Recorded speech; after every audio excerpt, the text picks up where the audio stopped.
नमस्कार बच्चों, स्वागत है आपका। अध्याय 14 स्वास्थ्य, रोग एवं योग में हम संतुलित भोजन और उसके विभिन्न अवयवों की चर्चा कर चुके हैं। इसी क्रम में आज हम बात करेंगे कुपोषण। क्या है ये कुपोषण? जब अब हम संतुलित भोजन की बात करते हैं तब हम देखते हैं पोषक तत्व सभी अपनी अपनी महत्ता रखते हैं, लेकिन भोजन में जब इनमें से एक या अधिक पोषक तत्व की कमी हो जाती है तो उस समय उत्पन्न रोग कुपोषण कहलाता है। कई कारण हो सकते हैं इनके, और इनकी उपस्थिति में यानी कुपोषण से कई प्रकार के रोग भी जन्मते हैं। हम बात करेंगे एक एक करके। सबसे पहले परिभाषा, कुपोषण क्या है? आहार में एक या अधिक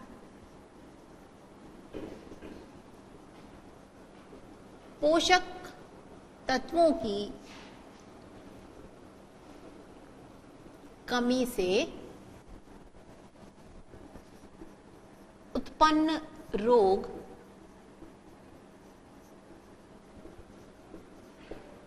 कुपोषण कहलाता है।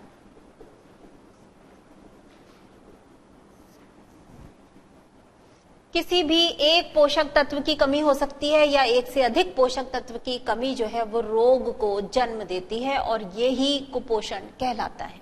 कई कारण हैं इसके। कुपोषण के कारण, सबसे पहला गरीबी तथा अज्ञानता।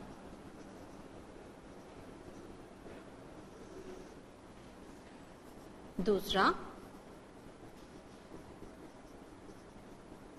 बेरोजगारी तथा बढ़ती आबादी।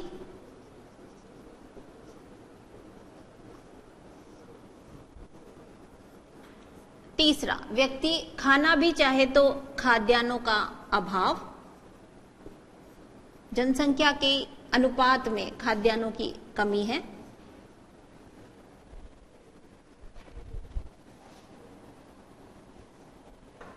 खाद्यान्नों का अभाव तथा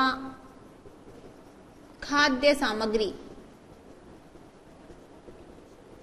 में मिलावट।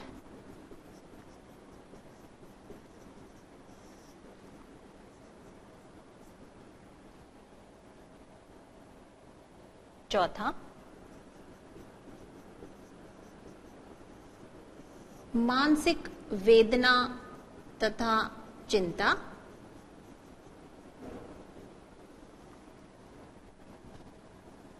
पांचवां कारण इसी क्रम में भोजन संबंधी हमारी आदतें।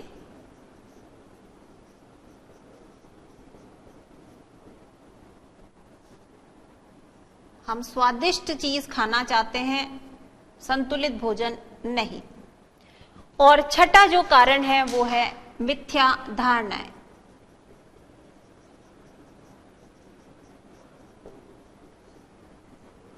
तो इस प्रकार ये कुछ कारण सूचीबद्ध किए जा सकते हैं जो कुपोषण का कारण बनते हैं।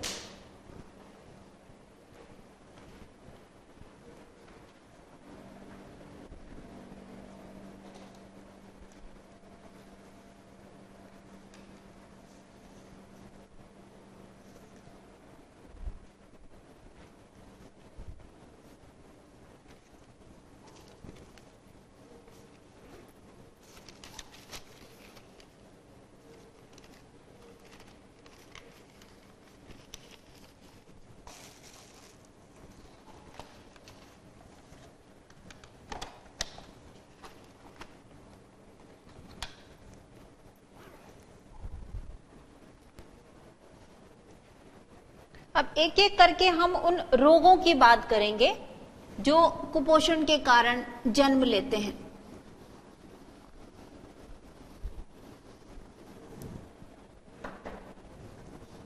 कुपोषण से होने वाले रोग।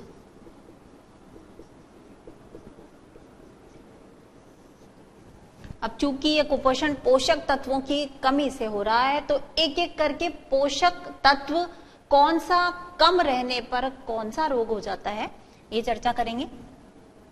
सबसे पहले हम देखें प्रोटीन की कमी से होने वाले रोग।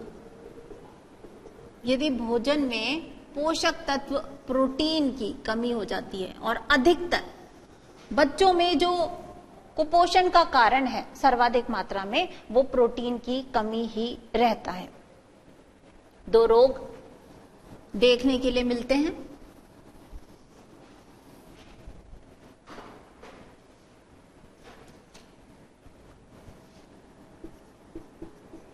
प्रोटीन की कमी से दो रोग हो जाते हैं। सबसे पहला क्वाशियोरकोर। क्वाशियोरकोर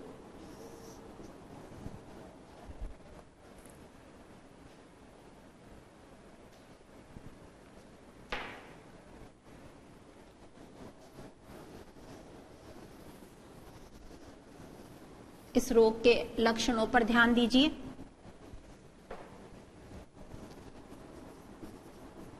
इस रोग में भूख लगना कम हो जाती है, भूख कम लगना, शरीर सूज जाता है, शरीर में सूजन आ जाती है, शरीर का सूजना, और इसी प्रकार त्वचा जो है वो पीली तथा शुष्क पड़ना। ये कुछ लक्षण हैं इस रोग के, जो कि प्रोटीन की कमी से बच्चों में देखने के लिए मिलता है।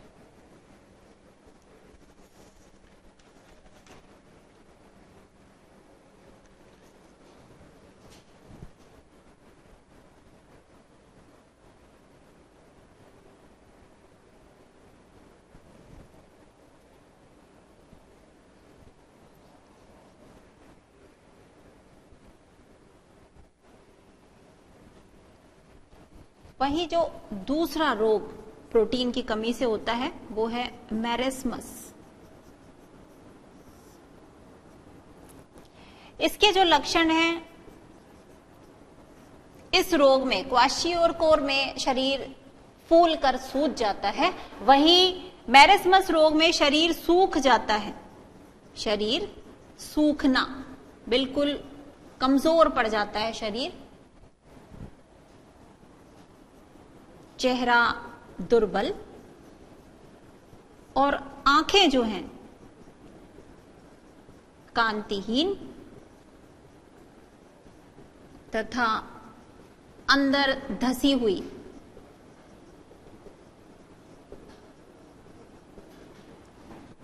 तो इस प्रकार दोनों रोग आपके सामने हैं, जो कि प्रोटीन जैसे पोषक तत्व की कमी से जन्मते हैं।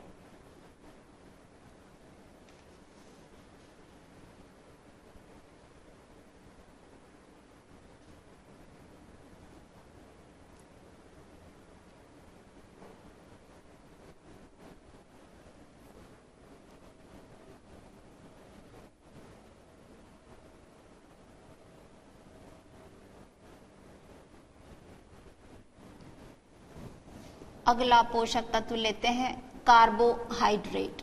कार्बोहाइड्रेट की कमी से कौन से रोग होते हैं?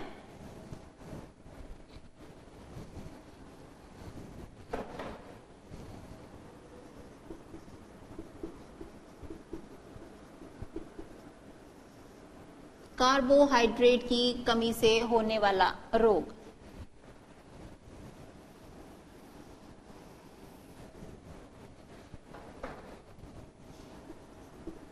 हाइपोग्लाइसीमिया नामक रोग कार्बोहाइड्रेट की कमी से हो जाता है। हाइपो यानी कम, यानी रुधिर में शर्करा का स्तर इस रोग में कम हो जाता है। लक्षण: रुधिर में शर्करा का स्तर कम होना, और जब शर्करा का स्तर कम हो जाता है तो हमें कमजोरी महसूस होती है, चक्कर आना, थकान महसूस होना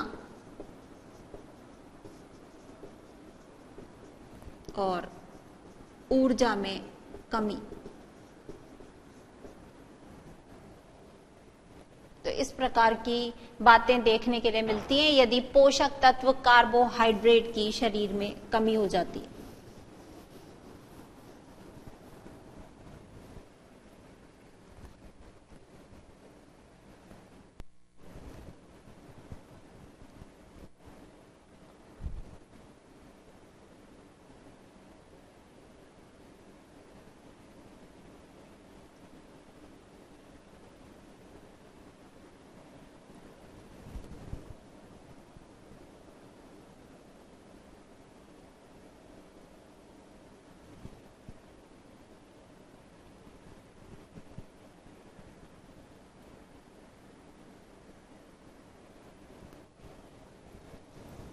इसी क्रम में तीसरा लेंगे हम, खनिज लवण की यदि कमी हो जाती है तो कौन से रोग उत्पन्न होते हैं? खनिज लवण की कमी से होने वाले रोग।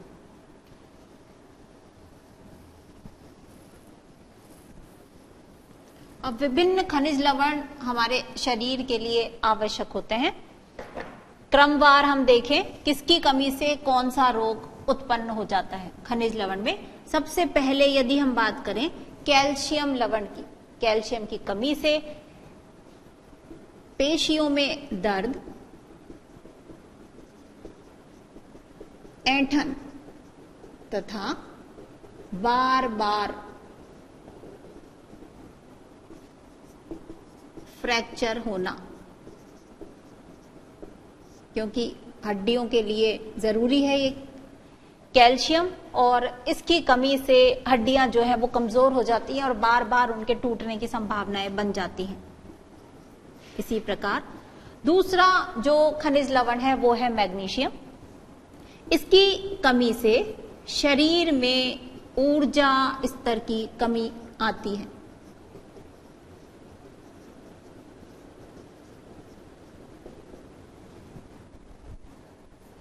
तीसरा खनिज लवण पोटेशियम। इसकी कमी होने पर मांसपेशियों की कार्य क्षमता में कमी।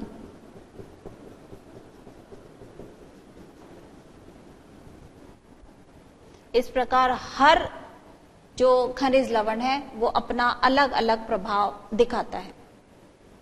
इसी क्रम में यदि आयरन Fe की कमी शरीर में हो जाती है तो रक्ताल्पता, एनीमिया रोग हो जाता है, खून की कमी जिसे कहा जाता है।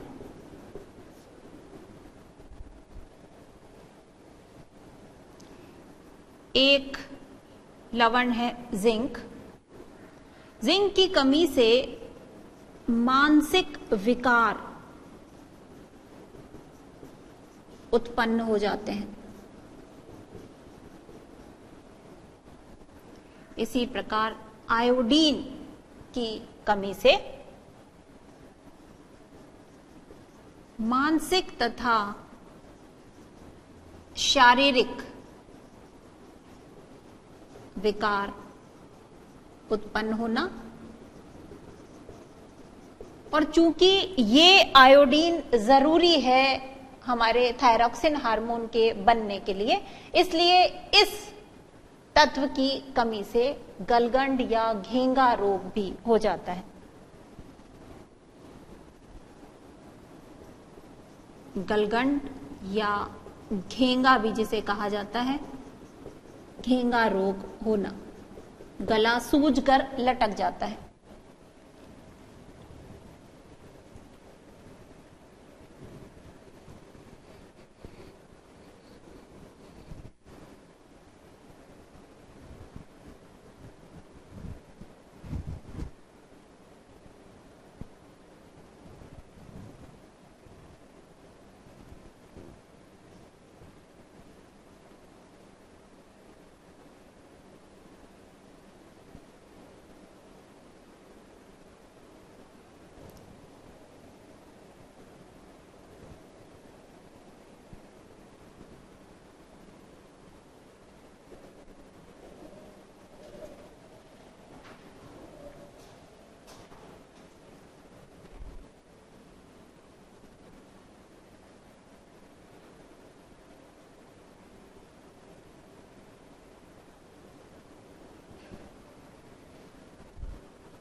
आगे एक और पोषक तत्व की कमी से होने वाले रोगों की चर्चा हम करेंगे, विटामिन।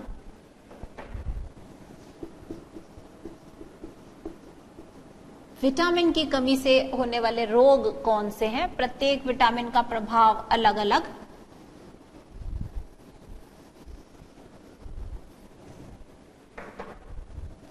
यहां लेंगे हम विटामिन कौन सा है और कमी से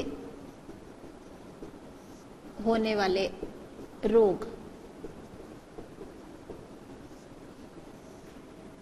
सबसे पहला विटामिन ए। यदि इस विटामिन की कमी शरीर में हो जाती है तो रतौंधी नामक रोग हो जाता है। विटामिन ए की कमी से होने वाला रोग रतौंधी।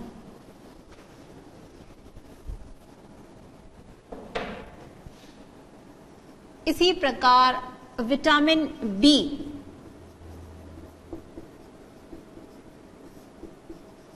बेरी,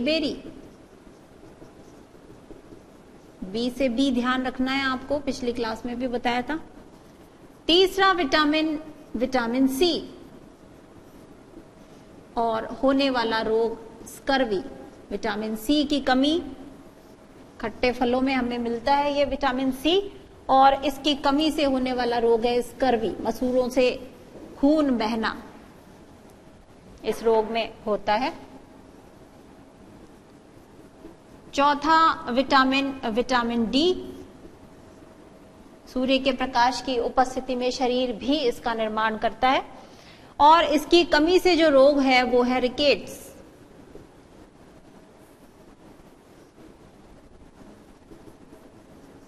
पांचवा विटामिन ई, कमी से जनन क्षमता में कमी।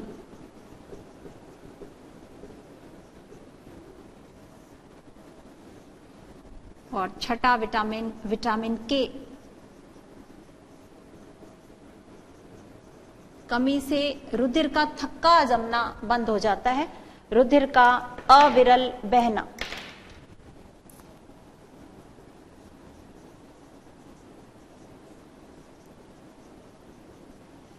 तो इस प्रकार से ये विभिन्न विटामिन और उनकी कमी से होने वाले रोग।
इस प्रकार इस पूरी चर्चा के द्वारा आपने जाना कि प्रत्येक पोषक तत्व भोजन में अपना महत्व रखता है और उसकी कमी होने से हमारा शरीर रोगग्रस्त हो जाता है।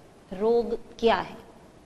जब भी शरीर या शरीर के किसी अंग की जो सामान्य क्रियाएं होती हैं उसमें असामान्यता आ जाती है, वो जिस सामान्य तरीके से अपना कार्य करता है उसमें कुछ दिक्कतें उपस्थित होने लगती हैं, तो इस असामान्यता को ही रोग की संज्ञा दी जाती है।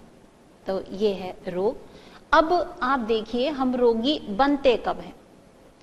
होता क्या है कि जब भी हमारे वातावरण से कोई भी रोग कारक बाहरी जीव शरीर में जब किसी भी साधन से प्रवेश पाता है, वो चाहे वायु के द्वारा हो सकता है, दूषित जल हम पी लेते हैं उसके द्वारा हो सकता है, किसी मच्छर के काटने से हमारे शरीर में वो प्रवेश कर सकता है, दूषित भोजन के द्वारा वो शरीर में प्रवेश पा सकता है। तो इस तरीके से जब भी कोई बाहरी जीव जो है वो हमारे शरीर में प्रवेश पाता है। अब हमारे शरीर की खुद की सुरक्षा की एक प्रणाली है, प्रतिरक्षा तंत्र है हमारे शरीर के पास काफी मजबूत, और जो लोग जितना संतुलित भोजन खाते हैं वो उतने ही बचे रहते हैं, क्योंकि उनका प्रतिरक्षा तंत्र काफी मजबूत होता है। तो जब ये रोग कारक यानी रोग उत्पन्न करने वाला जीव हमारे शरीर में एंट्री मारता है, प्रवेश पाता है, तो उस समय रुधिर में मौजूद श्वेत रुधिर कणिका, जिसे संक्षेप में WBC के नाम से जाना जाता है, वो उस रोग जनक के साथ लड़ाई शुरू कर देती है। दोनों के मध्य लड़ाई में जब हमारा शरीर विजय पा लेता है यानी WBC जीत जाती है, तो उस स्थिति में हम रोगी होने से बचे रहते हैं। लेकिन कभी कभी कई परिस्थितियों में ऐसा भी संभव होता है कि WBC हार जाती है उस लड़ाई में और रोग जनक जीत जाता है। तो ऐसी स्थिति में उस रोग जनक के द्वारा स्वस्थ व्यक्ति को रोगी बना दिया जाता है। तो ये थी संक्षेप में जानकारी, रोग क्या है और कैसे एक स्वस्थ व्यक्ति रोगी बनता है। समय हो चला है ब्रेक का, आगे अपनी बात बढ़ाएंगे ब्रेक के बाद।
की परिभाषा,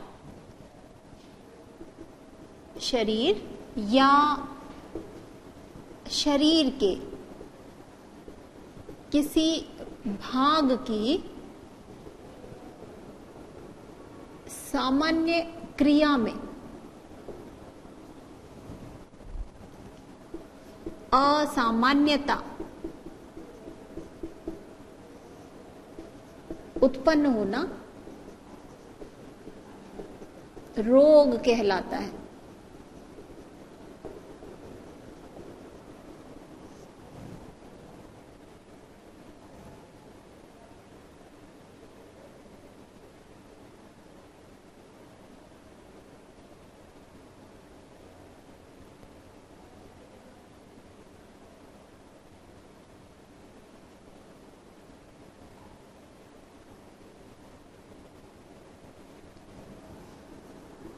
रोग के कारक कौन कौन से हैं जानिए।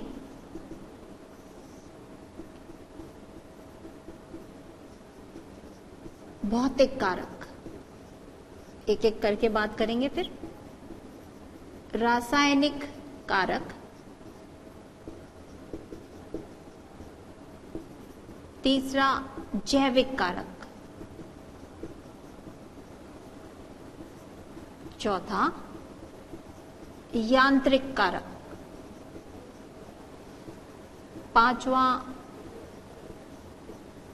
पोषण कारक, छठा हार्मोनल कारक।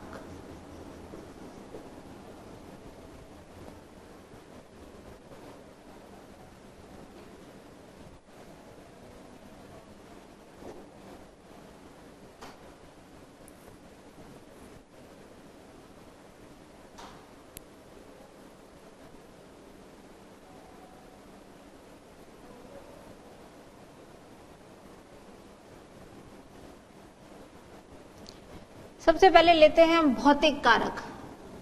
कोई भी भौतिक परिस्थितियां जो हैं वो इन्हें जन्म दे सकती हैं। जैसे सर्दी हो सकती है, सर्दी के कारण गर्मी हो सकती है। इसी प्रकार विद्युत का करंट लगने के कारण रोग उत्पन्न हो सकता है, या विकिरण के माध्यम से रोग उत्पन्न हो सकता है। तो इस प्रकार जब इन कारणों के माध्यम से रोग उत्पन्न होता है तो वो आते हैं भौतिक कारकों की श्रेणी में। दूसरा लेते हैं रासायनिक कारक। विभिन्न प्रकार के बीजाणु, परागकण,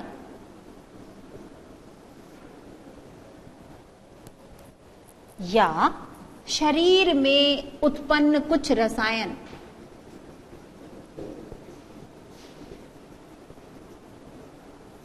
या यूरिया द्वारा उत्पन्न होने वाले रोग जो हैं वो रासायनिक कारकों की श्रेणी में आएंगे।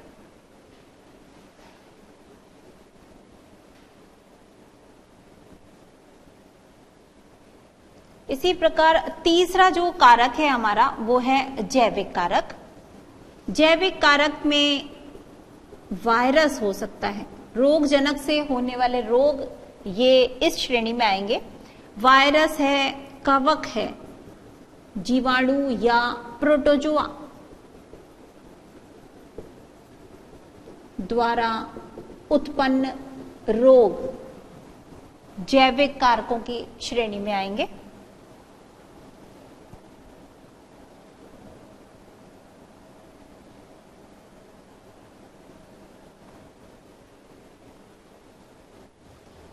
चौथा है यांत्रिक कारक। किसी भी प्रकार की चोट लगना या फिर घाव होना, खिंचाव होना या मोच आदि का आना, वो कारक बनता है यांत्रिक कारक रोग उत्पन्न होने का।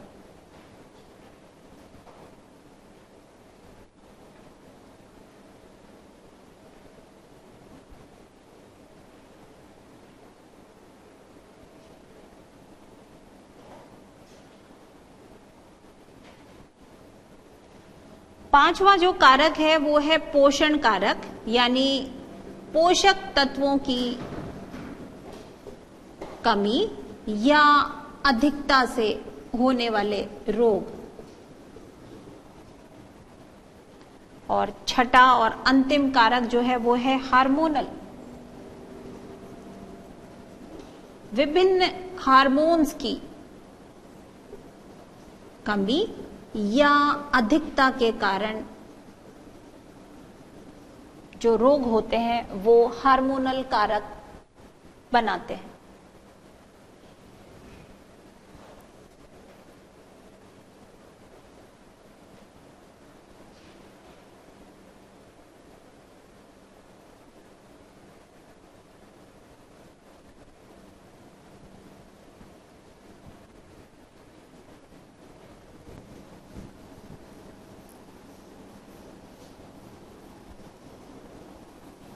रोगों को हम वर्गीकृत भी कर सकते हैं। रोगों का वर्गीकरण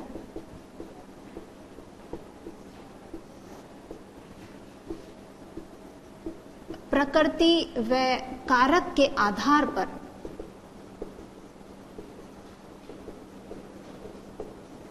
रोग दो प्रकार के हो सकते हैं।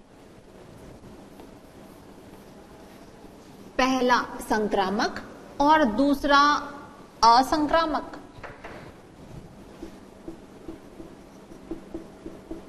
संक्रामक रोग और दूसरा अ लगा देंगे आगे, असंक्रामक रोग।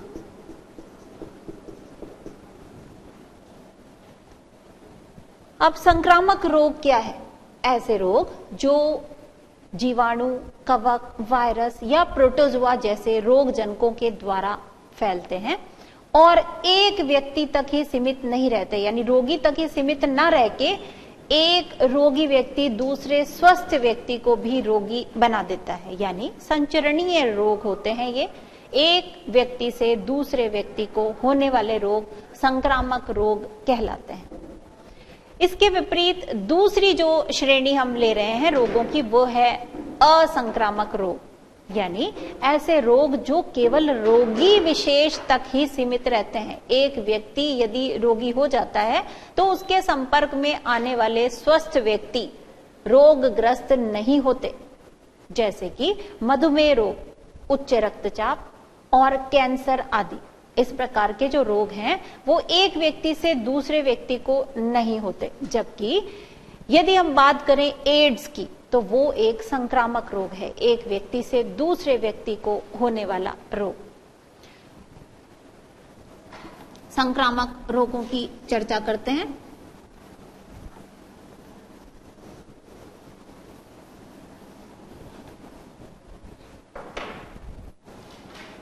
ये जो संक्रामक रोग हैं, हमने कहा वायरस, जीवाणु, कवक, प्रोटोजोआ आदि के द्वारा होते हैं। आज हम बात कर रहे हैं वायरस जनित रोगों की।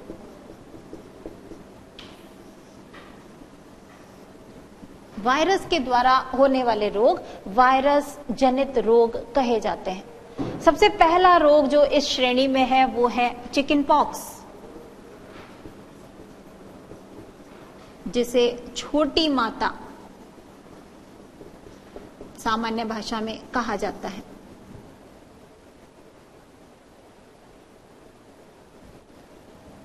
इस रोग का जो रोग जनक है वो है हर्पीज वायरस। लक्षण देखिए, बुखार, खांसी, कमर व पीठ में दर्द और शरीर पर लाल गुलाबी दानों का उभरना।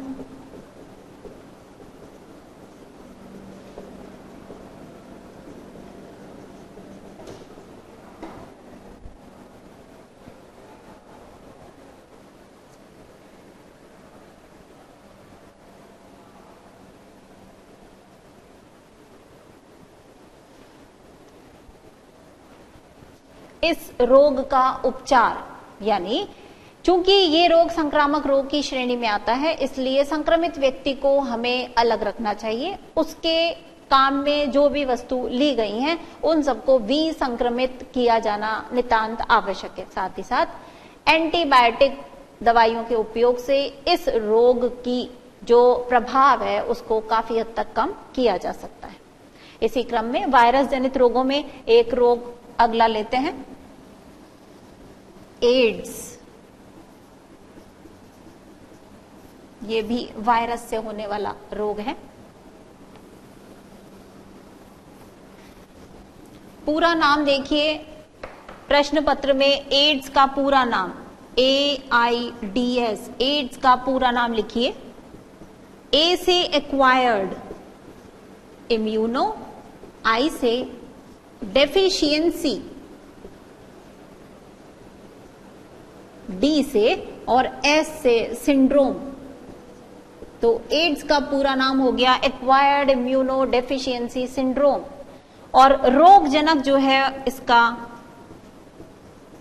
HIV वायरस, HIV का पूरा नाम ह्यूमन इम्यूनो डेफिशिएंसी और V से वायरस, ये इसका रोग जनक है। कैसा दिखाई देता है HIV, जरा देखिए स्लाइड के माध्यम से।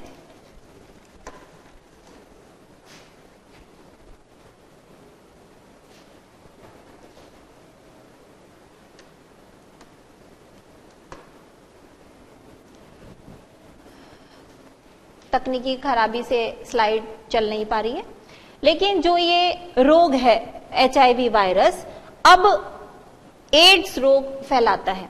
लक्षण देखिए, रोगी को लंबे समय तक बुखार बना रहेगा, खांसी रहेगी, वजन कम हो जाना, और इसी प्रकार सबसे जरूरी जो इसमें बात देखने के लिए मिलती है, प्रतिरोधक क्षमता जो है शरीर की वो लगभग खत्म हो जाती है। और जब किसी भी व्यक्ति की प्रतिरोधक क्षमता खत्म हो जाती है तो कोई भी रोग जो है वो उसे जल्दी ही जकड़ लेता है। ये जो रोग है ये फैलता कैसे है, HIV वायरस हमने बताया। इसी प्रकार एक व्यक्ति से दूसरे व्यक्ति को, कई धारणाएं हैं इसके पीछे कि रोगी व्यक्ति से यदि हम गले मिल रहे हैं, उससे हाथ मिला रहे हैं, उसके साथ उठ बैठ रहे हैं, उसके साथ खाना खा रहे हैं, तो ये रोग फैलता है। ये सब धारणाएं गलत हैं। एड्स फैलता है जिन कारणों से, वो है संक्रमित सुई के उपयोग से, संक्रमित व्यक्ति के साथ शारीरिक संबंध बनाने से। इसी प्रकार यदि माता संक्रमित है इस रोग से और गर्भधारण के द्वारा फिर वो एक बच्चे को जन्म देती है तो निश्चित रूप से बच्चे में ये रोग आने की संभावनाएं होती हैं। इसी प्रकार यदि किसी स्वस्थ व्यक्ति को संक्रमित रक्त चढ़ा दिया जाता है तो इन सब कारणों से एड्स रोग होता है। अब ये रोग जो है अभी तक इसके लिए कोई विशेष दवाई हमारे पास उपलब्ध नहीं है, तो इसका जो उपचार है ये कहा जा सकता है बचाव ही इसका उपचार है। और रोग जिन कारणों से प्रसरित होता है, फैलता है, हमें उनसे बचना चाहिए। यानी जो डिस्पोजेबल सुई है उसका उपयोग ही किया जाए। रुधिर जब किसी व्यक्ति को चढ़ाया जाए तो उसकी परीक्षण के बाद ही उसे चढ़ाया जाए। तो इस प्रकार की यदि सावधानियां रखी जाएंगी तो हम इस रोग से बचे रह सकते हैं। निकट 2 दिनों बाद आपकी परीक्षाएं शुरू हो रही हैं। हमारी शुभकामनाएं ढेर सारी आप सभी बच्चों के साथ। मन लगाकर पढ़िए, अच्छे से परीक्षा करिए और कक्षा 10 में अगले साल के लिए उपस्थित होइए। शुभकामनाएं। बहुत बहुत नमस्कार।